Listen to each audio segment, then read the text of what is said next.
So where next for the price of Bitcoin? Are we going to see another boom and crash like we saw in late 2017? Or is this the real thing now? And are we going to keep rallying up all the way to $100,000? I discussed that in this video.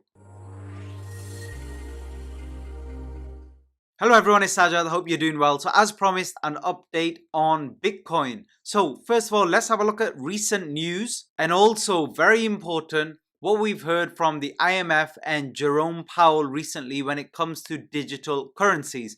Then we'll have a look at technical analysis and we'll get onto the charts. So just yesterday, Bitcoin extends rally with chart watchers eyeing 20,000. So we're talking about that same target we nearly hit back in late 2017. Recently, you may have heard about this. So the US said law enforcement seized thousands of Bitcoins valued at over 1 billion that were linked to Silk Road. So that's basically Bitcoin related to criminal activity. Now, why that's important is because in theory, that's reducing the supply of Bitcoin. And that's obviously the perception anyway, and perception in these types of scenarios is very, very important because it's all mass psychology now, what happens with the price of Bitcoin. You can also see here on the chart, we've actually overcome the highs we saw in 2019, and I'll discuss that further on the chart in just a minute. Now, I did discuss this in my previous video, high profile investments like Paul II, De Jones, Square, but I wouldn't read too much into that, to be honest with you. That's not really going to be a reason to buy or sell Bitcoin. There are still talks about Bitcoin and it being more like a pump and dump scenario. But as I discussed in my previous video a few months ago, that kind of scenario is slowly becoming less and less likely. And the reason for that is there are kind of more widespread and varied Bitcoin holders at the moment. So it's difficult for somebody who has a lot of Bitcoin to suddenly put a lot of supply onto the market and cause a massive price drop. That's much more difficult as compared to 3 or 4 years ago. And just briefly with regards to this recent news article about Silk Road Bitcoins, this information can't really be verified, but if it's true, the Bitcoin address they had found is apparently the world's 4th richest. So a massive amount of Bitcoin. And what's the narrative with regards to the recent run-up in Bitcoin? Well, apart from the news I've just discussed, what's been mentioned on these news articles is uncertainty around US elections. That could be helping the price of Bitcoin. Surprising weakness in the job market. We saw that recently again with the jobs numbers, and continuation of the pandemic and a possible second wave now. So Bitcoin's perfect storm. But is that really the case right now? Or is this all a bit of a bull trap in the short term when it comes to the price of Bitcoin? So how is Bitcoin doing compared to other assets in 2020? And before we discuss that, if you've been enjoying the videos, please click the like button and comment below. It really helps me out here on YouTube. And I'll make sure I do more regular updates with regards to the price of Bitcoin. So you can see there on this chart with regards to recent price action on Bitcoin and the February high. So you can see there right now the black line is Bitcoin as compared to gold spot price, bonds, etc. And over and above the February high in Bitcoin, the recent rally has helped Bitcoin outperform. And in terms of the other wider narrative, we can see here talks of ever looser monetary policy. I think that's the main thing at the moment you have to consider when it comes to Bitcoin. People talk about it replacing currencies. I think the main value driver for Bitcoin at the moment is actions from world central banks. So that's some of the fundamentals, but let's just hear what Jerome Powell had to say when it comes to digital currency.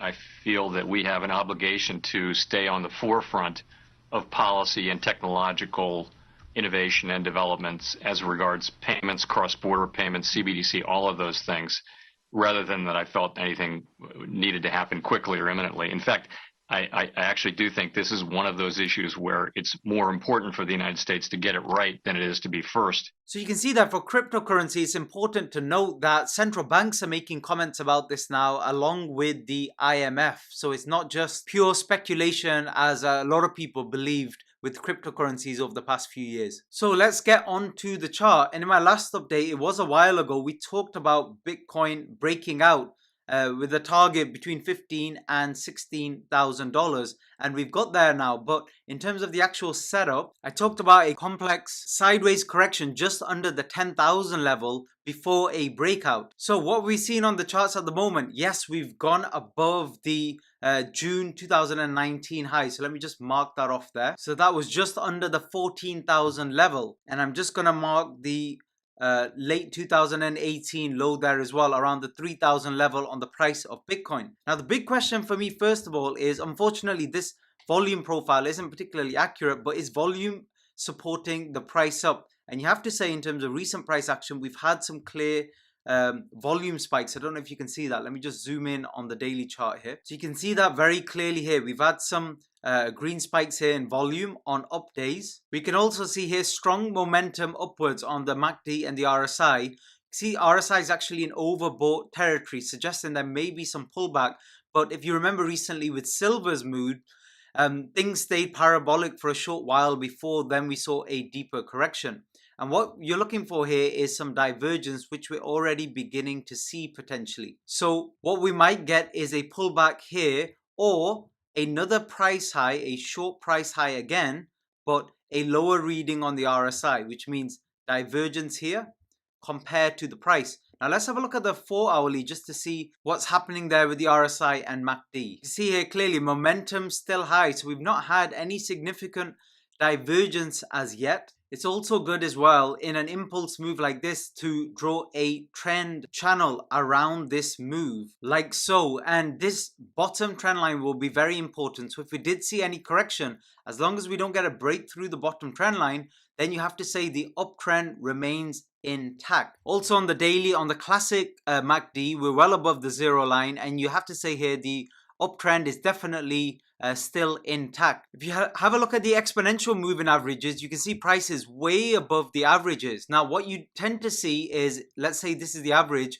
if price moves too far above, you do get a regression back to mean. So that's just because price is just overstretched. So I would expect to see some correction back here, possibly not significant though. That won't be a surprise just because we're so far overstretched at the moment. And by the way, if you want to learn more about chart analysis, I have a comprehensive program which takes you through exactly how to set up your charts, how to pick up on trending markets, how to avoid beginner traps, also basic Elliott wave principles, understanding market fundamentals and tying it all together and coming up with a robust trading plan and setup. I also go into using momentum indicators, volume analysis, and how to identify entry and exit target points. If you sign up today, you'll get an early Black Friday discount. On the checkout page, just enter the code Black Friday 2020 to get a massive discount on the price. The other thing I wanted to show you before we get onto the structure is the comparison of Bitcoin as compared to,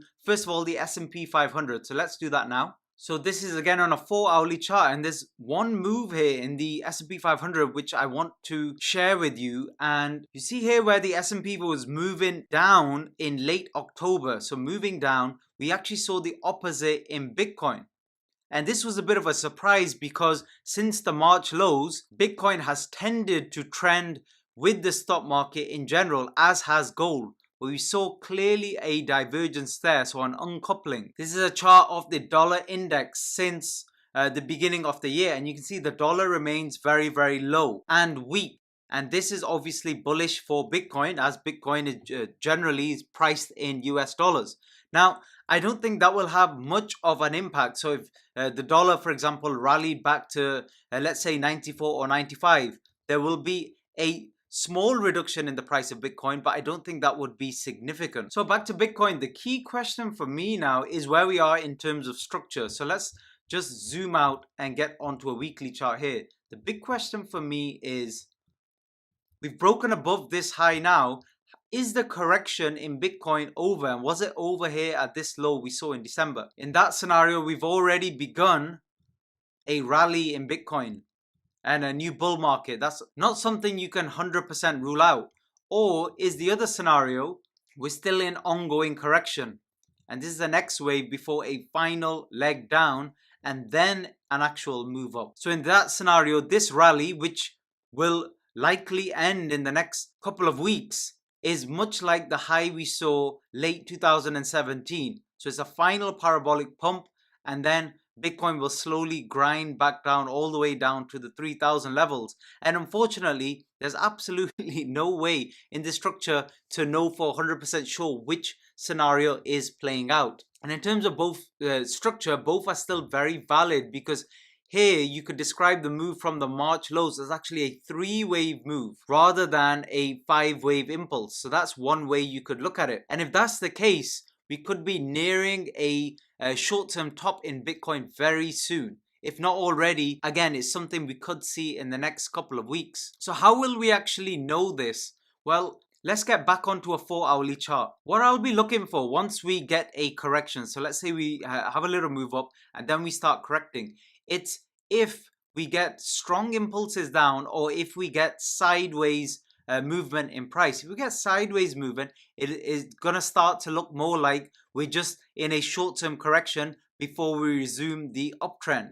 That's what I'm looking out for, because if you have a look back at what happened in late 2017, after hitting that 19.6 level, we got a violent correction down. So within the space of, what was that, just literally weeks, we were all the way back down to 10,000. And that's something that you have to watch out for in the price of Bitcoin, because we see if some impulsive moves back down and a breakdown of structure, very likely it's that corrective scenario playing out, and Bitcoin will actually move all the way back down to the lows again before we get the brand new bull market in Bitcoin. So let me know what you think below. Are we already in a bull market, or do you think the news articles are talking up Bitcoin at the moment and it's another pump and dump event, very similar to what we saw in 2017?